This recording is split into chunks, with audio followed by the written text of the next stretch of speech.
Nuestro Seminario Económico 2022, los nuevos ciclos de la economía.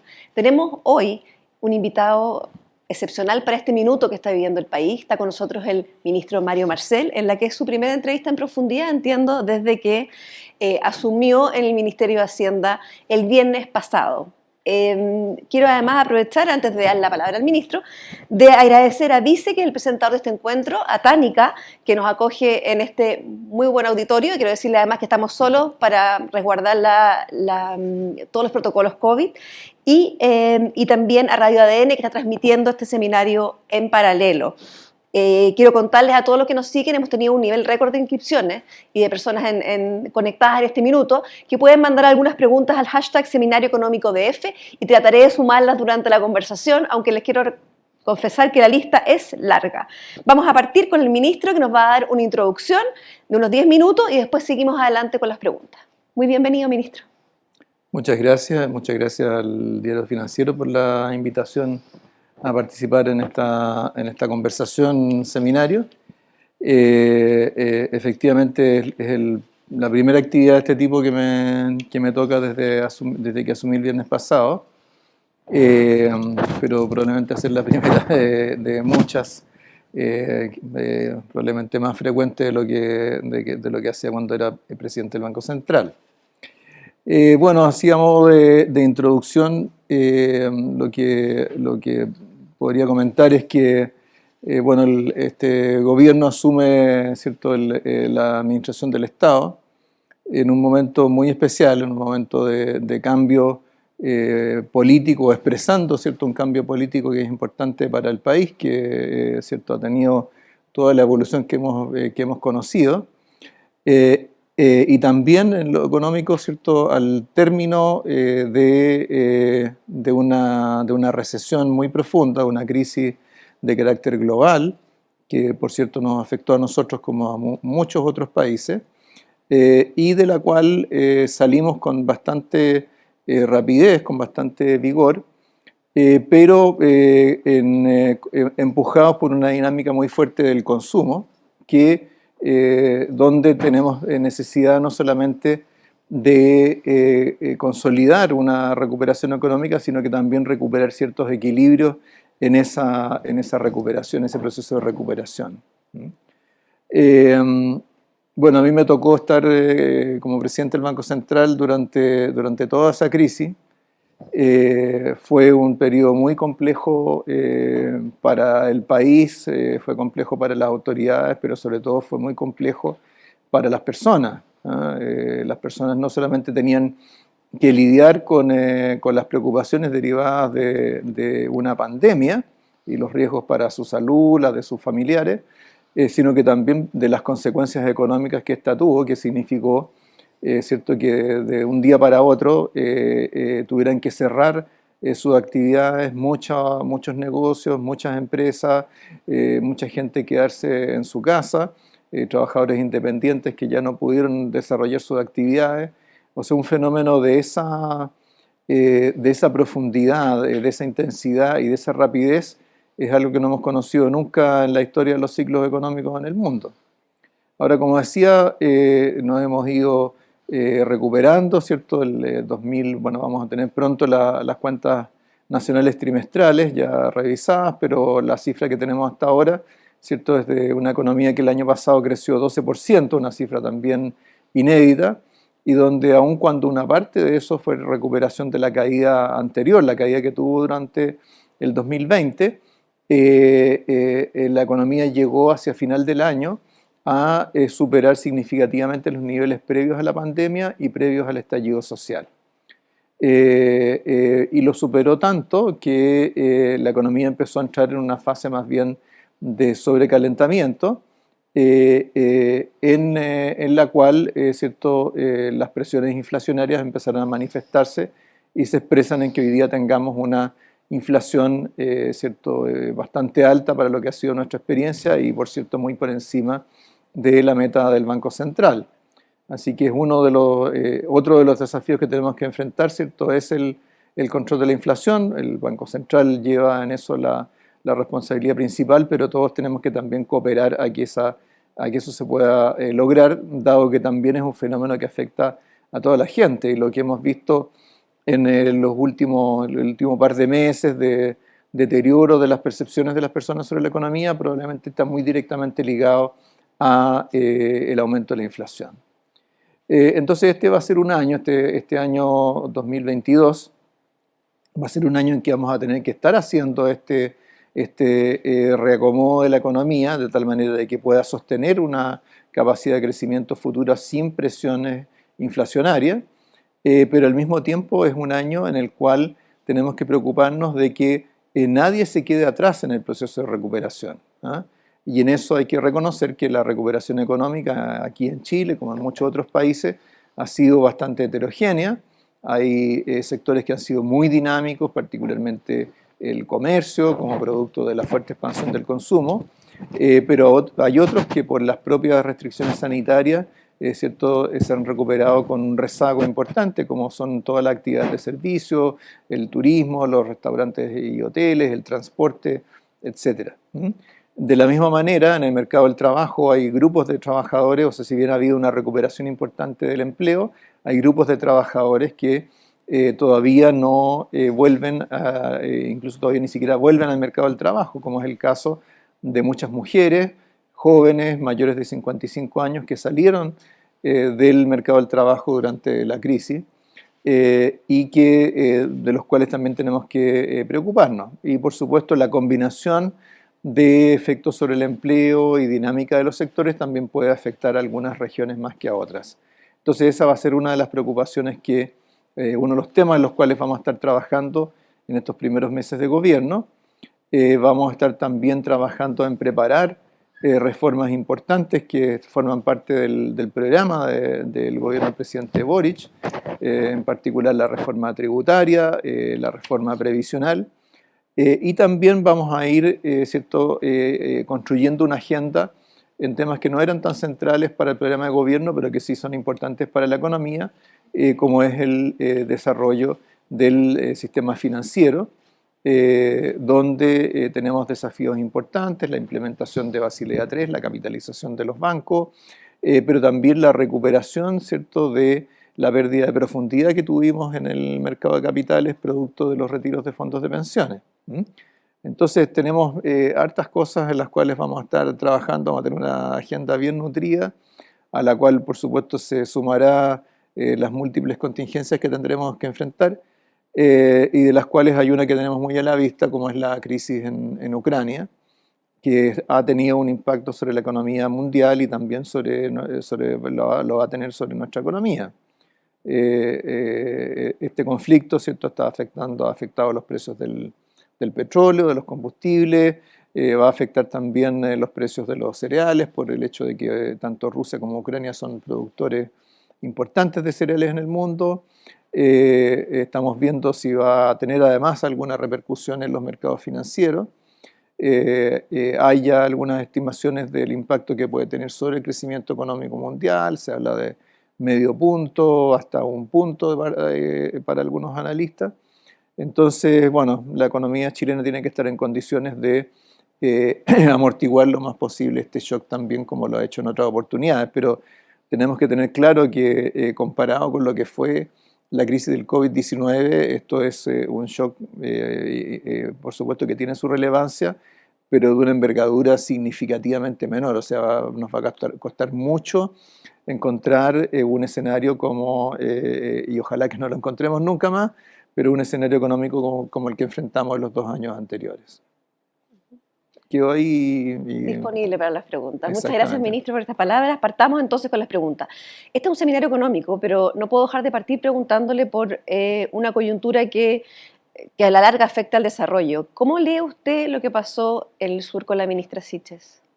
¿Cuál es su lectura de lo que pasó ahí y del impacto que puede tener en el fondo a nivel de ambiente país, de posibilidades de sacar adelante ese conflicto? Bueno, cierto, es una situación difícil, creo que mucha gente le preocupó. Ayer tuvimos la oportunidad de conversar con la ministra ya una vez que volvió, pero lo que revela, ¿cierto?, es que este largo conflicto ¿cierto?, entre el Estado de Chile y el pueblo mapuche no tiene una solución fácil. Pero Tendremos siempre, ministro, muchas idas y venidas en este proceso, pero lo importante es que entremos en un camino de convergencia, entendimiento, que ha costado mucho a través de los años. ¿pero usted lo lee como un conflicto entre el Estado y el pueblo mapuche o más bien el Estado y un grupo de violentistas que están instalados en la zona? Son diferentes Bueno, lecturas. por supuesto, pero cuando hay conflictos hay distintos actores, pueden tener distintas manifestaciones. O sea, con seguridad, ¿cierto? Quienes hicieron esos disparos al aire, con seguridad no representan al conjunto del pueblo mapuche, pero en el fondo el hecho de que permanezca este conflicto abierto siempre va generando la oportunidad de estas expresiones más radicales, y por lo tanto en la medida que vayamos avanzando, ¿cierto? En un reconocimiento más claro de la identidad, ¿cierto? Las propias características de la cultura, las formas de convivencia, incorporarlo a nuestra visión del pueblo, o los pueblos que convivimos en este país. Creo que todo eso va a hacer, ¿cierto?, que estas expresiones más radicalizadas vayan perdiendo fuerza. Fuerza. Mira, me gustaría ir un poco a las palabras que usted mencionó, diciendo que este año es un año que va a ser mejor de los que tuvimos, digamos, en tiempos pandémicos, pero tenemos hartos desafíos. Y ahí me gustaría que usted nos dijera dónde se ubica en el rango para 2022, más como el Mario Marcel del IPOM de diciembre, que era 1,5, 2,5, como le dejó el ministro Cerda en Hacienda un 3,5, o como creen los bancos de inversión que ayer en el Consensus Forecast hablaban de un 2,6. Sí, bueno, nosotros estamos iniciando un proceso de actualización de las proyecciones, de las proyecciones económicas. Vamos a tener nuestras propias proyecciones como Ministerio de Hacienda.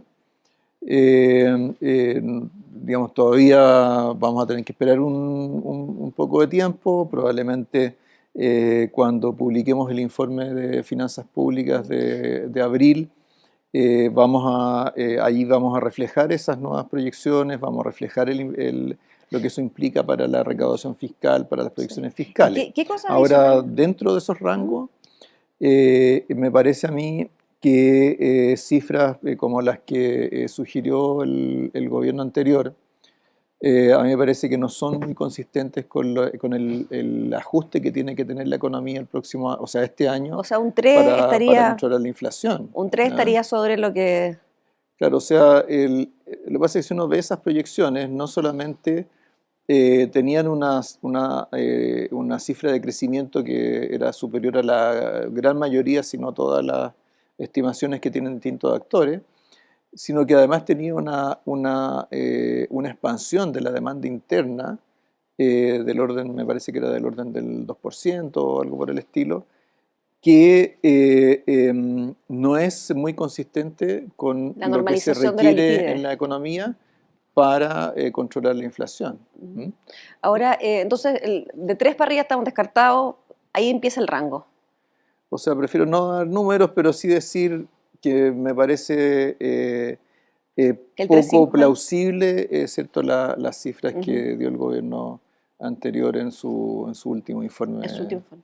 Ahora, me gustaría, usted mismo mencionó que el dinamismo del consumo no va a poder seguir siendo el pilar del proceso, pero hay una serie de dolores que vienen asociados a eso, de tema social complejo, porque la inflación pega fuerte, el tema del fin del IFE que fue expansivo, los retiros que también se acabaron.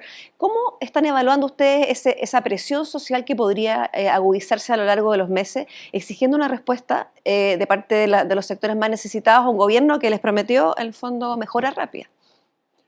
Bueno, yo creo que todos entendemos, incluyendo, ¿cierto?, el público en general, los trabajadores, la familia, que mantener ciertos subsidios de las magnitudes que se entregaron a través del IFE universal y con la cobertura que este tuvo, no es algo que sea sostenible en el tiempo, ¿no?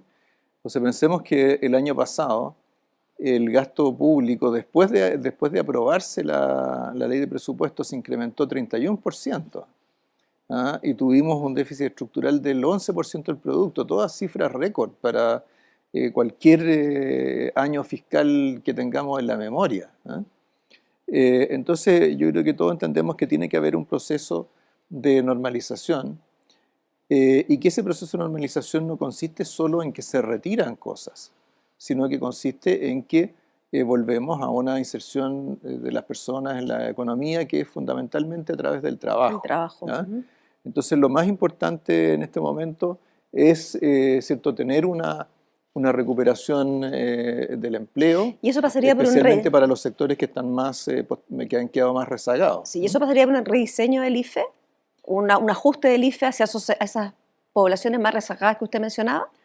Claro, justamente, o sea, estamos hablando del IFE laboral. IFE laboral, claro. ¿Cierto? Me refiero a eso, claro. El Perdón. IFE laboral, claro, una de las razones por las cuales a nosotros digamos, nos complicó un poco el que el gobierno anterior hiciera esta extensión más allá de su periodo, es que, ¿cierto? De alguna manera inhibía la posibilidad de dirigir el IFE laboral hacia sectores más rezagados, como particularmente el caso de las mujeres.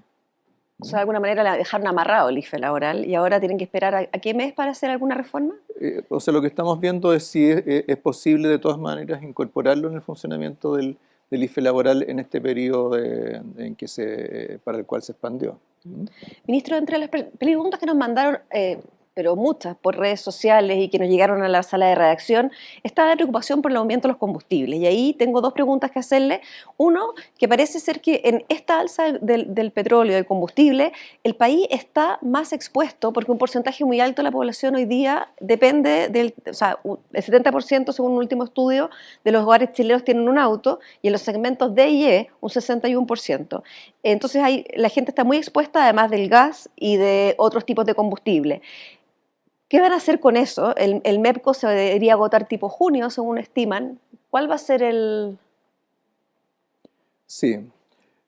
Bueno, los precios de los combustibles siempre son una variable muy sensible para la población. ¿Ah? De hecho, hay incluso estudios, no solamente en Chile, sino que en otros países, en que la percepción que tienen las personas de la inflación no es necesariamente el IPC, ¿ah? Como lo medimos estadísticamente, sino que son algunos precios que son más visibles, más sensibles para las personas, entre los cuales están los precios de los combustibles. Ahora, los combustibles no solamente inciden directamente sobre el costo, ¿cierto?, de conducir un automóvil, sino que inciden, por supuesto, en los costos de transporte en general e indirectamente a través de los costos de muchos productos. Ahora, nosotros tenemos este mecanismo de amortiguación, de estabilización, que es el MEPCO.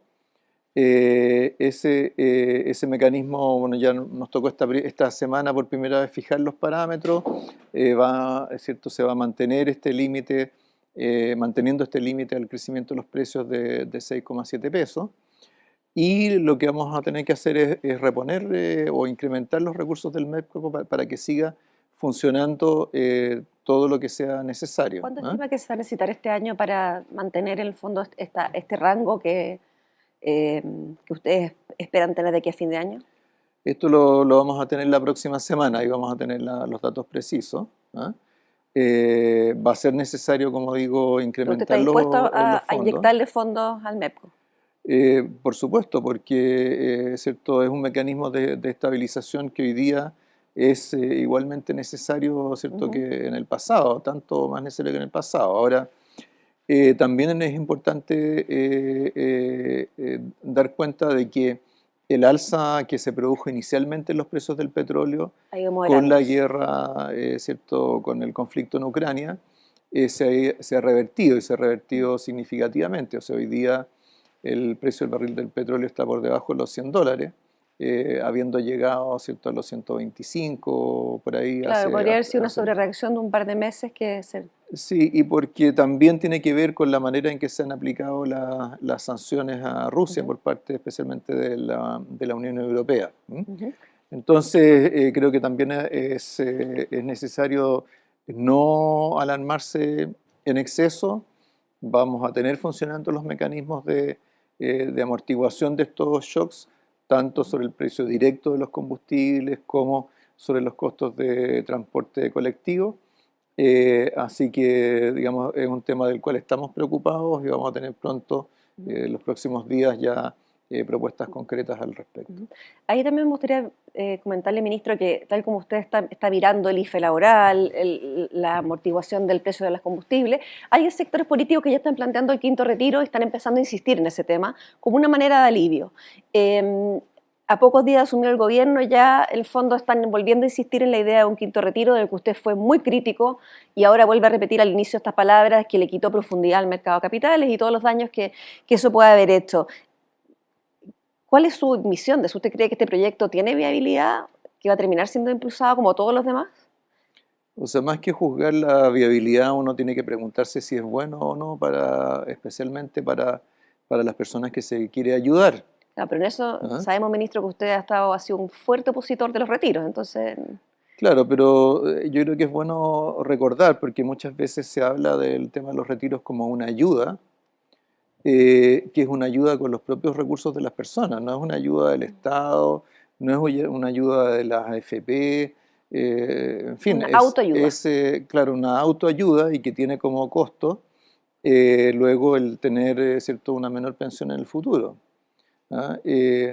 Durante la discusión de los retiros anteriores se hicieron muchas proyecciones que se le presentaron a los parlamentarios y lo que hemos visto es que esas proyecciones o el impacto que se estimaba que tendrían se ha ido materializando. Todas las cosas se han ido materializando. ¿Usted cree que en esta O sea, ronda va a haber más argumentos? perdón, se materializó la mayor inflación, se materializó el aumento de tasas de interés de largo plazo, se materializó el efecto de ese aumento de tasas sobre los créditos hipotecarios, más rápido de lo que habríamos esperado. O sea, no solamente son más caros ahora, sino que además los créditos hipotecarios se están ofreciendo con menos plazo, con más requerimientos de pie. Se materializó la caída de los propios fondos de pensiones por la desvalorización producto del impacto de las liquidaciones de activos en los mercados. Y ahora también se está materializando el impacto sobre las pensiones de las personas. O sea, hace pocos días, ¿cierto?, hubo una información de que para el flujo de nuevos pensionados, los fondos con los que se estaban retirando eran 30% más o menos inferiores a los flujos anteriores. Y eso es fundamentalmente producto de los retiros mismos y del impacto de los retiros sobre la propia valorización de los fondos. Podríamos pensar Entonces yo diría que lo que muchos ¿cierto?, calificaron en su momento de campaña del terror, en fin, que eran exageraciones, todo se ha ido materializando, está todo a la vista, ¿no? Entonces yo creo que más que juzgar o anticipar, ¿cierto?, lo que ocurra con estas iniciativas, yo creo que tenemos que todos, y por todos me refiero no solamente a los parlamentarios, parlamentarias, las autoridades, sino que también al público en general, a los propios afiliados a los fondos de pensiones, evaluar cuál ha sido en realidad el impacto de estas decisiones. entonces quizás todos estos argumentos que no eran tan fuertes antes porque no se habían materializado podrían encauzar esa discusión. Ahora me gustaría llevarlo, ministro, a el tema fiscal. Yo sé que usted lleva pocos días en el cargo y que a evaluar cómo quedaron las finanzas públicas es un trabajo complejo, pero también usted fue director de presupuesto, por lo tanto tiene un camino avanzado de alguna manera en poder leer esos números. ¿Tiene usted ya alguna estimación de cómo quedó la billetera en el traspaso de mando, un tema tradicionalmente complejo? Bueno, en este caso también el balance más detallado, ¿cierto?, lo vamos a tener hacia fines de abril.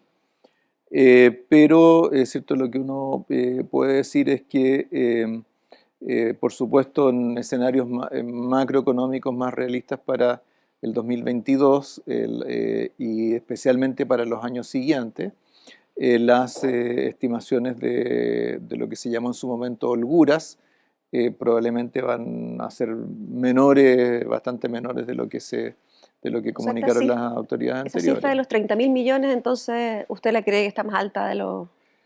O sea, la cifra de 30.000 millones es la suma de diferencias en ingresos que se estimaron para los próximos 4 años. O sea, no son 30.000 millones Sí, en un año, no, son diferencias acumuladas claro. a través del tiempo, en una proyección que, a nuestro entender, profundiza sobre este problema de los supuestos sobre comportamiento de la demanda interna y de la actividad.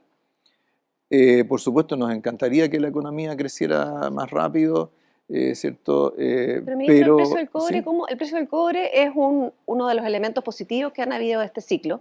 ¿Cuánto eso supondrá adicional de ustedes de recursos para poder disponer las reformas? bueno, ¿cierto? Hemos tenido algún mejoramiento de precios del cobre en las últimas semanas, en buena medida correlacionado con el movimiento de los precios de materias primas en general, producto del conflicto en Ucrania. Eh, eh, pero tenemos que ver cuánto se sostiene eso en el tiempo, ¿no? O sea, en las últimas proyecciones que hubieron fiscales, el precio del cobre en realidad no explicaba mayormente las diferencias o las holguras, ¿ah? Sino que más bien se tenían que ver con los supuestos sobre actividad.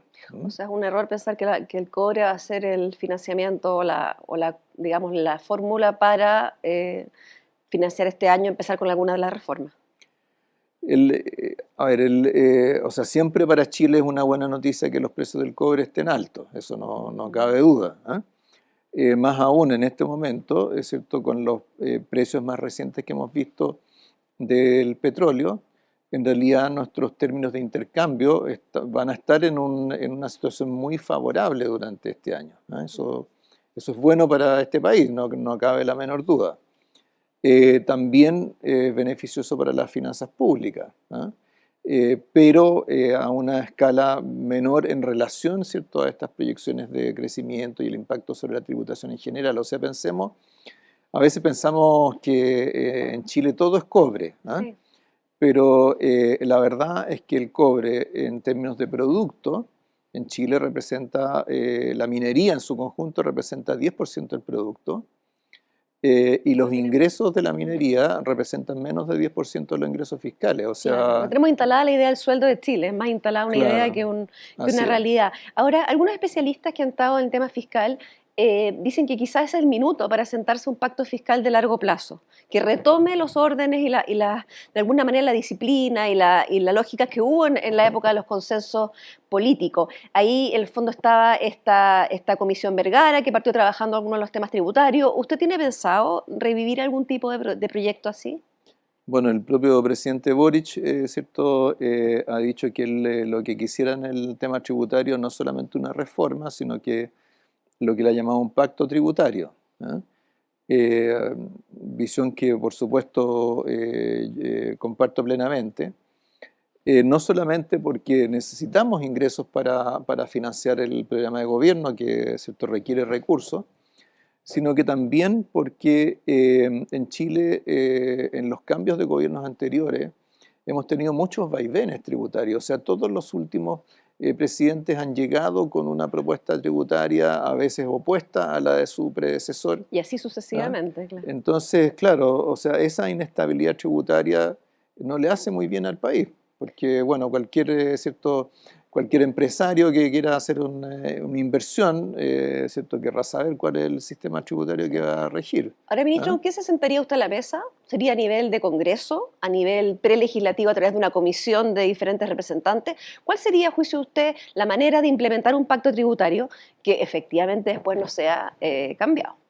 Nosotros lo que vamos a hacer es que vamos a echar a andar un diálogo que queremos que se concentre fundamentalmente en el mes de abril, en el que tengamos la oportunidad de conversar sobre impuestos con organizaciones muy diversas, de hacerlo en el mismo territorio del país, y tengamos también un trabajo más, un diálogo más técnico a nivel de expertos, a nivel de organizaciones de empleadores, o sea, de empresas, de trabajadores, etcétera. Pero ahí le pregunto yo, ministro, cuando usted habla la parte de diálogo social, de juntarse con organizaciones, ¿ahí no es más bien para ver las necesidades y prioridades o para definir el cómo se llega a eso? Y, a ver, creo que una cosa que nos hace falta en Chile es discutir y eventualmente ponernos de acuerdo sobre cómo queremos que sea nuestro sistema tributario en el futuro, ¿ya? Hemos estado muy concentrados en discutir, ¿cierto? Por un lado, si necesitamos más o menos plata, Ujú. o en los detalles, ¿cierto? De una reforma tributaria, ¿ah? Pero en lo que se refiere a la estructura, a la lógica, a los principios sobre los cuales debería desarrollarse nuestro sistema tributario, hemos tenido bastante poco. ¿Mm? Sin embargo, ministro, usted tiene un antecedente, que es que durante la campaña el presidente Boric planteó una reforma tributaria bastante detallada. O sea, no fue una idea de un pacto tributario, sino que efectivamente hizo un desglose por muchos tipos de impuestos que iban a cambiar. ¿Cómo conversan esas dos cosas? El tener una hoja abierta para discutir y el tener, por otro lado, un documento que detalla más o menos la visión que tiene el gobierno de lo tributario. Bueno, yo creo que todos, ¿cierto? Entendemos que en la medida que se requiere elegir, o sea, para aplicar impuestos se requiere legislar, tiene que haber siempre, ¿cierto? Un diálogo, que a lo menos es el diálogo legislativo que sea en el Congreso, pero al cual, ¿cierto? Mientras más consensuado sea lo que uno lleva, también siempre es más fácil la discusión legislativa. Ahora, ¿cómo se concilia eso con lo que señala el programa? Bueno, en el programa aparece, por ejemplo, un contraste importante con lo que fue la reforma del 2014.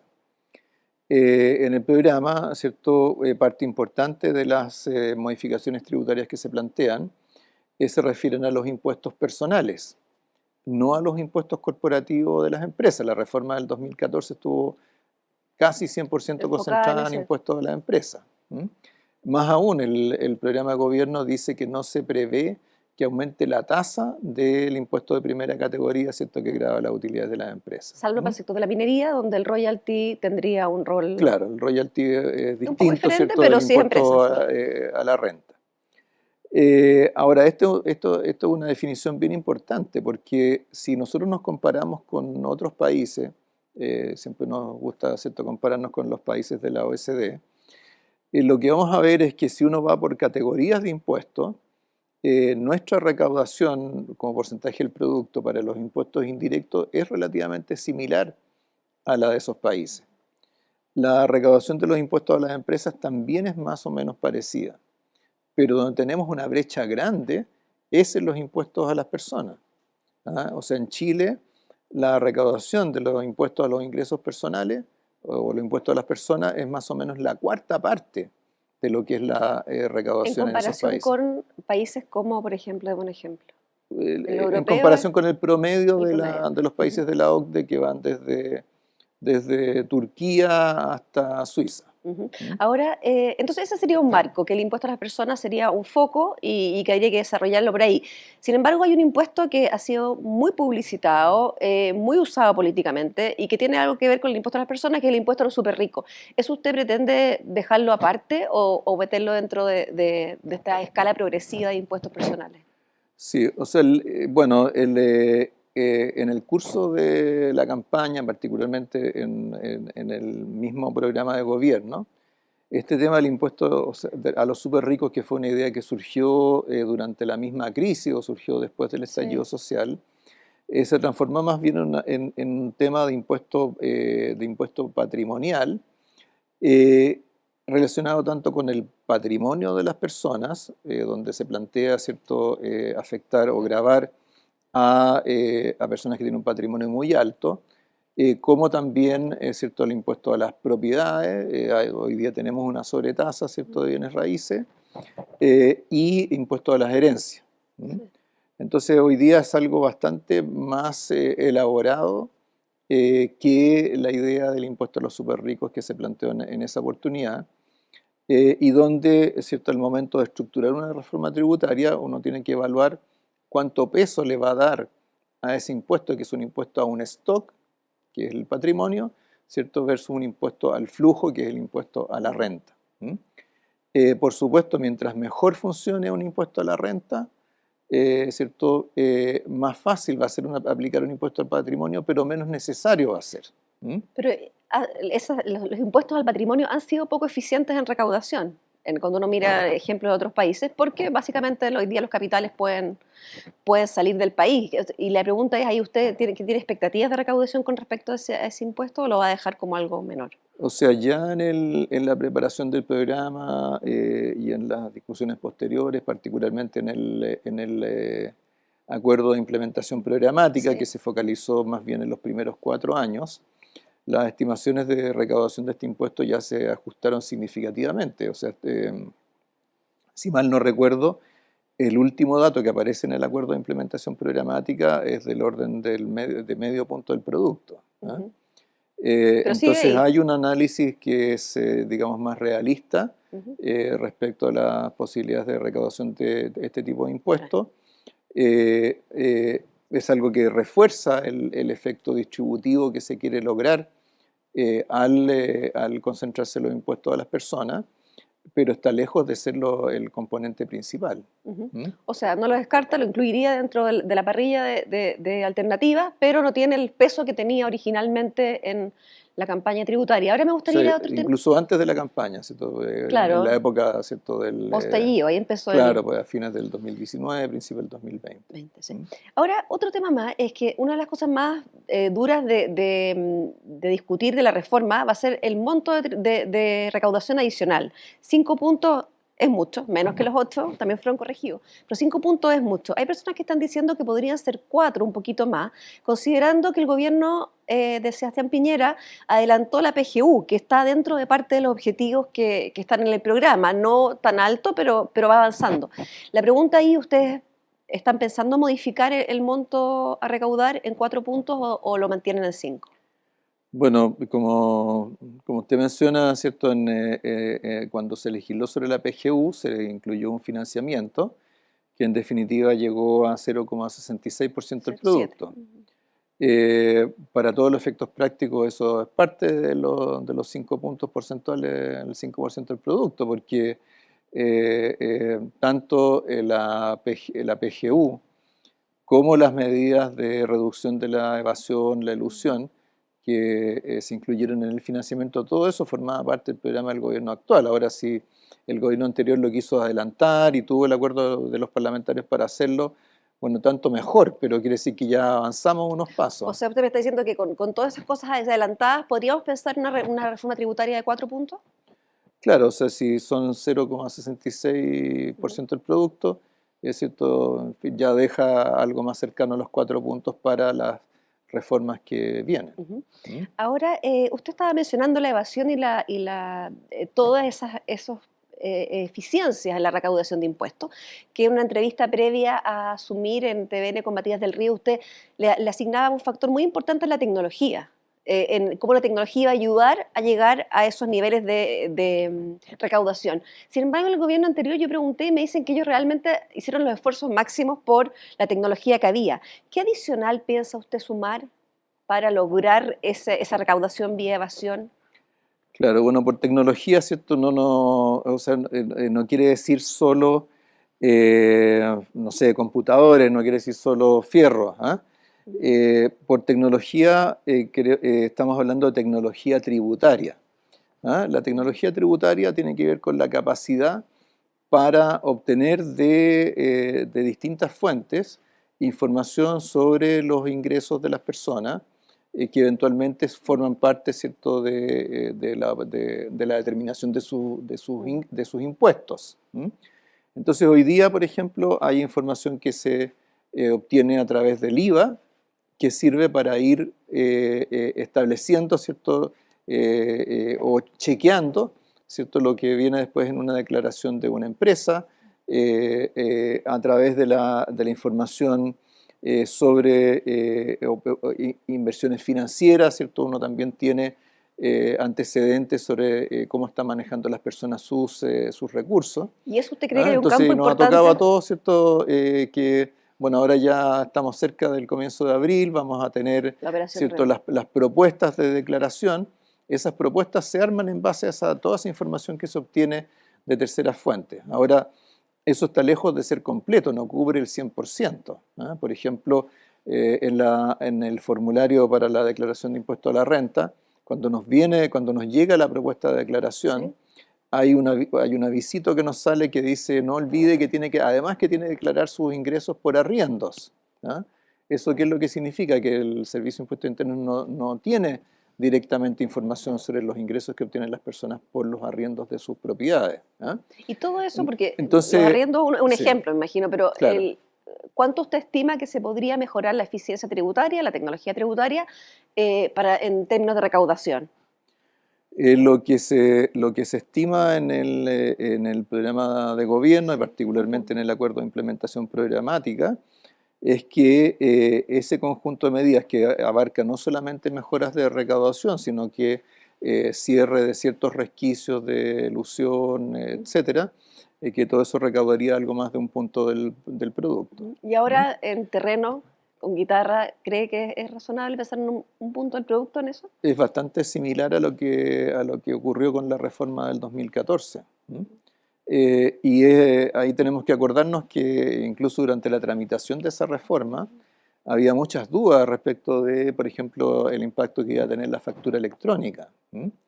Después, en la reforma que hubo en el gobierno del presidente Piñera, también ligado a la boleta electrónica, había dudas, ¿Usted cree que decía. subestimamos generalmente el impacto de esta... Yo creo que subestimamos el efecto, llamémosle, exponencial que va teniendo el tener automatizado y bases de datos sobre las fuentes de ingreso, sobre los gastos o inversiones que hacen las personas o hacen las empresas. O sea, esto en el fondo no es una expansión lineal, sino que tiende a ser exponencial, porque en la medida que uno va juntando más piezas de ese puzzle va teniendo una visión mucho más completa de lo que es la situación económica de los contribuyentes y por lo tanto es más difícil eludir o justificar, ¿cierto?, una declaración que se aparte demasiado de esa información. ¿Mm? Ahora que me gustaría hablarle de plazo. Yo sé que no le gusta porque está recién empezando el gobierno y como bien dice usted, todo abril va a ser un mes de diálogo social con respecto a la reforma tributaria.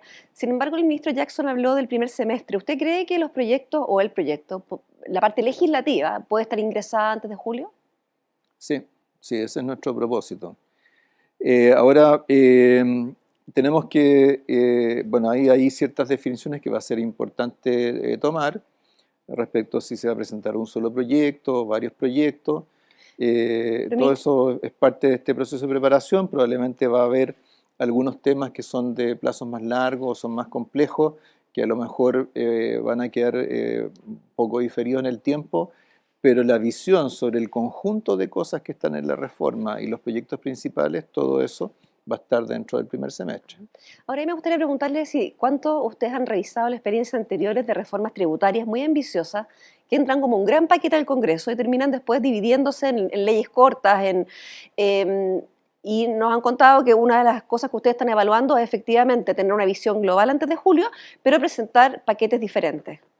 Claro, bueno, esas experiencias anteriores no solo las hemos estudiado, sino que a mí me tocó vivirlas, porque cierto, yo incluso Sí. estaba en el Ministerio de Hacienda para la reforma tributaria del 90. ¿M? Y efectivamente uno puede identificar dos cosas que han sido muy comunes en esas experiencias de reforma. Por un lado, ¿cierto? Esto de subdividir lo que se envía, por lo tanto, una reforma que trate de ser muy comprensiva en un solo proyecto, que tenga, no sé, 200 páginas de extensión, probablemente va a correr el riesgo de que sea en el propio proceso legislativo que termine dividiéndose. Ujú. ¿Ah? Y Pero, lo otro, y perdón, y la otra regularidad es que en general, cuando se han presentado reformas tributarias, ha habido también una discusión sobre el destino de los recursos. ¿Ah? En el caso de la reforma del 90, ¿cierto?, hubo un acuerdo político en el sentido de que el grueso de esa recaudación, de esa mayor recaudación, iba a ir a mejorar las asignaciones familiares, los SUF, Y una después serie hubo de la reforma subsidios. educacional, siempre había Claro, un foco. exactamente. Después, claro, en el 2014 fue la reforma educacional. El Entonces, auge creo que también. también va a ser una oportunidad para vincular este esfuerzo, este mayor esfuerzo tributario con el destino que se le quiere dar a los recursos. ¿Mm? Y eso me parece que es positivo, es parte, Y en ¿cierto?, de eso la lógica sería de principalmente la distribuir. reforma previsional. Eh, la reforma previsional, claro, es otra reforma Pero digo, el importante. destino, cuando usted me dice voy a ligar el proceso al destino, de manera de que sea más probable de seguir adelante, ¿usted va a tratar de ligarlo al tema pensiones o a una variedad de temas sociales?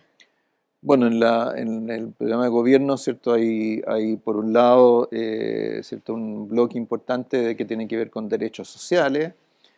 También hay, ¿cierto? Compromisos de apoyo al desarrollo productivo, especialmente de las pequeñas empresas.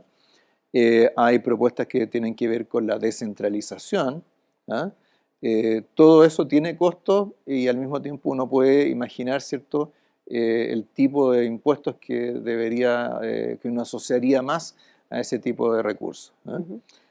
Así que creo que es algo que, en fin, es parte del entramado de esta reforma, pero que vamos a todavía tener que esperar, ¿cierto? Un Ujú. poquito más para tener los detalles más precisos.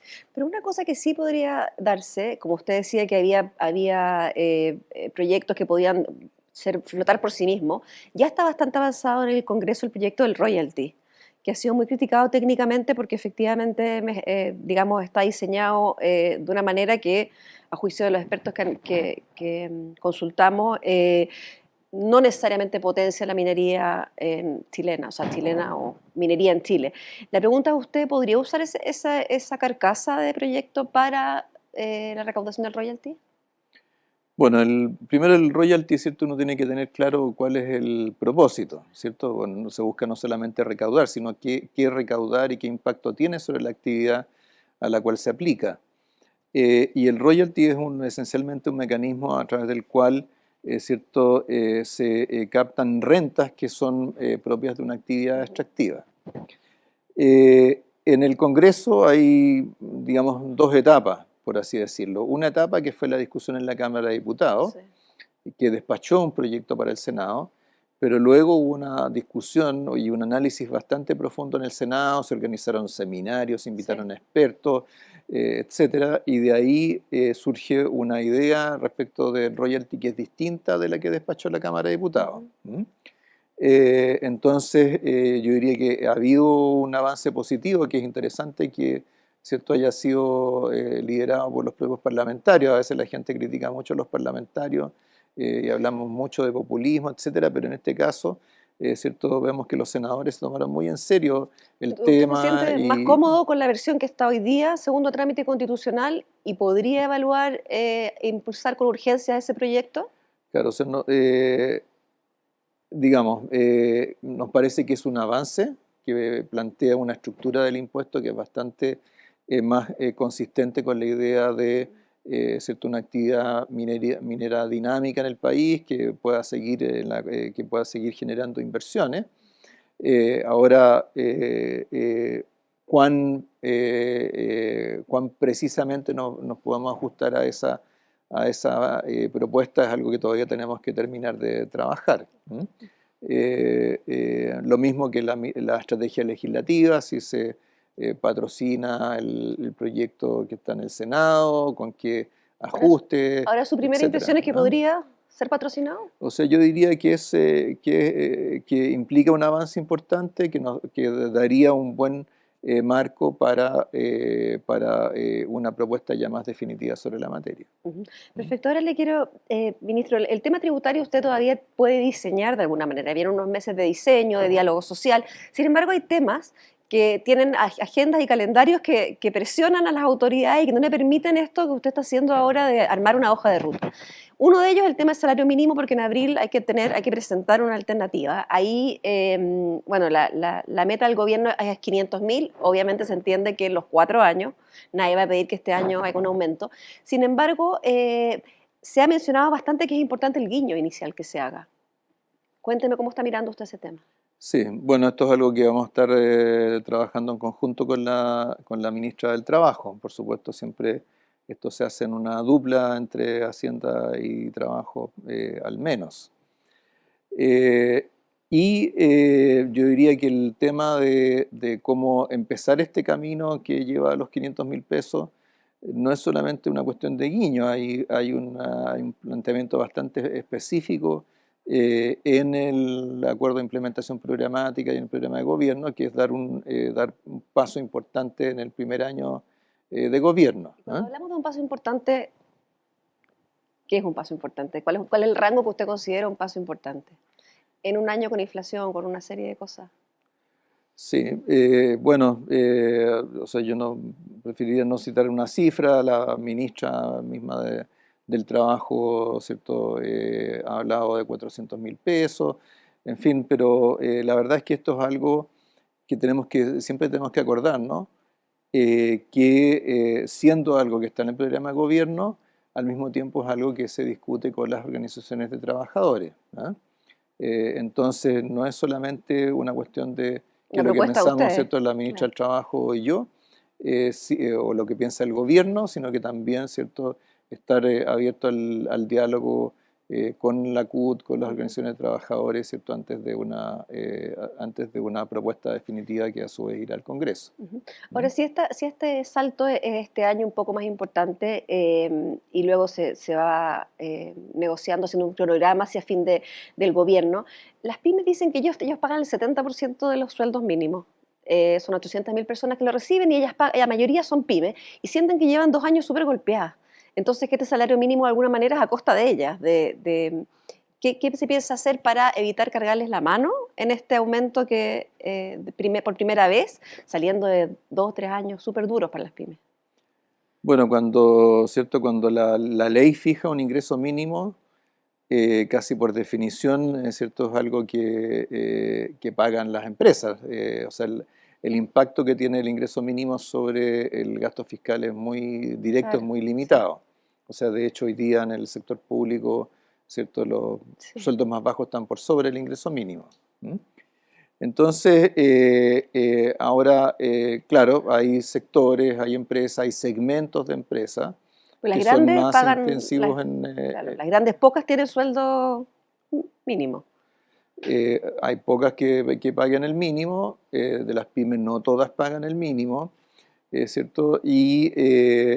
Bueno, habrá que evaluar de acuerdo a la magnitud de ese incremento, ¿cierto? Si habrá alguna forma de apoyo, facilidad para que las pequeñas empresas puedan pagar esos sueldos. Ahora, lo que debería estar claro es que ese tipo de apoyo no puede ser un apoyo indefinido, siempre tendrá, ¿cierto?, un horizonte temporal, porque el Estado no puede hacerse cargo de un porcentaje de la planilla de remuneraciones de una proporción ¿Y qué importante de tipo, empresas, sí, qué ¿ah? tipo de instrumento se podría usar para hacer esa ayuda transitoria en un año como este?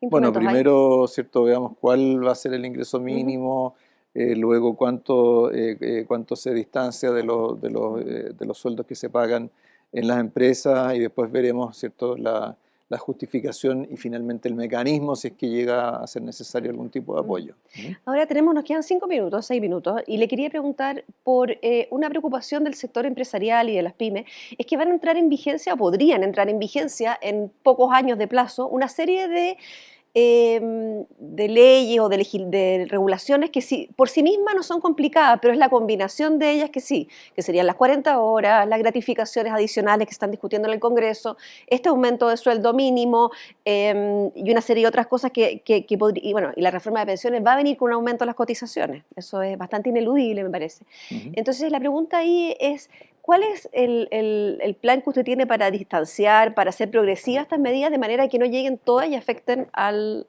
la posibilidad de empleo? Claro. Bueno, es indudable, ¿cierto?, que todas estas medidas implican aumento de los costos de contratación. El aumento del ingreso mínimo para algunas empresas, ¿cierto?, las que hoy día estén por debajo de esos valores del ingreso mínimo. la cotización para pensiones, dado que, ¿cierto? En lo que parece haber bastante consenso es que la cotización adicional sea de cargo del empleador, y la reducción de la jornada laboral. Ahora, ninguna de esas medidas se ha planteado como de aplicación plena, inmediata. Para todas ellas se ha planteado, es cierto, una gradualidad. Hablábamos recién del ingreso mínimo, es cierto, donde los 500.000 pesos es una meta para al cabo de los 4 años de gobierno. En el caso de las cotizaciones previsionales, por lo menos en los proyectos anteriores, ese aumento también se ha contemplado para un plazo, para varios años, incluso que exceden el horizonte de un gobierno. Y en el caso de la jornada laboral, por lo menos la experiencia de la reducción de la jornada que ocurrió durante el gobierno del presidente Lago fue también que se aplicó, o sea, no solo se aplicó en varios años, sino que una vez que se legisló, se dio un plazo Ahora, inicial previo, o sea, sí. se aplicó de manera diferida. Ahora corrígeme porque no soy experta en estos temas, pero da la impresión de que en ese minuto había aumentos de productividad. Sin embargo, hoy día está bastante estancada la productividad laboral. Y las 40 horas se basan en la idea de que finalmente las personas son más productivas y pueden ser productivas en 40 horas. ¿Qué elementos adicionales se van a hacer para aumentar la productividad laboral de manera que las 40 horas simplemente sean un ajuste en el tiempo? Claro, o sea, a ver, primero tengamos claro que la gradualidad, ¿cierto?, permite irse adaptando, pero no cambia necesariamente el impacto de todas estas cosas en conjunto, donde además es muy importante que las cosas se vean en conjunto. Yo creo que en los últimos 2, 3 años hemos tenido muchas medidas que se han tomado al calor de la crisis, que Y se no, tomaron de no en el manera contexto. aislada, sin mirar el contexto más general. ¿Ah? Entonces es bueno tener esa visión. Ahora, nosotros en Chile hemos tenido una caída, una desaceleración de la productividad que ha sido importante, incluso con años de caída de productividad, que explica por qué nuestro crecimiento tendencial ha ido desacelerando. Ahora es una crisis que nosotros estemos condenados ¿cierto?, a tener una productividad decreciente. Hay muchas cosas que podemos hacer para que la productividad mejore. Hay Pero cosas ¿cuántas de que esas se van, pueden hacer desde el Estado? ¿Cuántas no tienen que ver con las propias personas, el propio sector? Y además que la productividad laboral es lenta de avanzar, ¿no? claro, la productividad se da en el terreno, se da en Claro. la empresa, ¿cierto?, en fin, en la actividad económica. Pero el Estado hay muchas cosas que puede hacer, ¿ah? Cosas que van desde el ámbito regulatorio, ¿ah? Incluso en los mismos temas, por ejemplo, de jornada laboral, tiempo atrás, ¿cierto?, cuando empezó a discutirse de este tema, se hablaba de flexibilizaciones de la jornada, o sea, cómo se adapta, qué capacidad hay de adaptación de la jornada laboral a las necesidades del proceso productivo en la medida que se respeta el límite total de horas. Hay cosas que el Estado puede hacer en términos de normativa que le genera costos a las empresas y reduce su productividad. ¿Mm? Ujú. Está todavía en discusión, desgraciadamente, La reforma eh, del CENSE, ¿no? sí, pero iba a mencionar la reforma de los servicios notariales. O sea, llevamos cuántos años discutiendo esto. O sea, Pero, la primera iniciativa de sí, reducción, de simplificación de los trámites notariales se presentó hace por lo menos 20 años. sí. Y el proyecto actual tomó Sigue ahí. todo el gobierno del presidente Piñera. ¿Ah? Aprovecho de preguntarle eso porque usted ha tenido mucha experiencia y sabemos que es un apasionado de la modernización del Estado, la ha impulsado por diferentes lados. Hay un proyecto que se ingresó al final del gobierno del presidente Piñera sobre empleo público, que al parecer tenía bastante consenso a nivel técnico y a nivel se hicieron, digamos, se firmó como iniciativa, etcétera. ¿Usted quiere seguir impulsando ese proyecto? Bueno, ese proyecto se presentó, creo que fue en la última Sí, semana del lamentablemente gobierno fue del el... presidente Piñera. ¿Ah? Entonces, el tipo de cosas que uno tiene que estudiar, que no ha tenido todavía una discusión legislativa. Eh, y yo creo que respecto al tema de empleo público, creo que es un tema en el cual va a ser también importante ver qué es lo que va emergiendo en la nueva constitución, porque hoy día hay muchas normas que tienen que ver con la manera en que funciona el empleo público en Chile, que están escritas en la Constitución del 80. ¿Ya? Ahora da la impresión hasta ahora que dentro de la Constitución no ha habido un gran área de trabajo que sea modernización del Estado. Bueno, claro, es que el proceso de discusión de la Constitución va tomando distintos temas, por eso es que hay 7 comisiones, ¿cierto? O sea, podríamos ver emerger de la O sea, Constitución.